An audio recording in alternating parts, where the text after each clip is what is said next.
أيكم أحسن عملا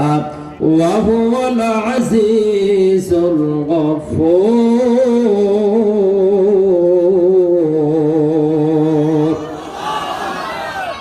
হায়াত আর মওতের মাঝখানে সময়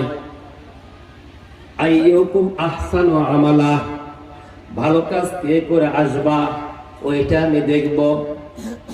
ভালো কাজ করার জন্য আল্লাহ সুযোগ দিলেন সময় দিলেন মেধা প্রজ্ঞা বিবেক জ্ঞান লেখাপড়া হাত পা সবকিছু দিয়ে চাপ বাজান ভালো কাজ করার সময় পান না কেন এই পৃথিবীতে কোনো মানুষ যদি বাঁচে 70 বছর জোরে যুবক কয় বছর 70 বছর যদি কোনো মানুষ বেঁচে থাকে মেয়র সাহেব হিসাব করে দেখবেন সে হায়াত কাল পায় 70 বছরে 6,13,232 ঘন্টা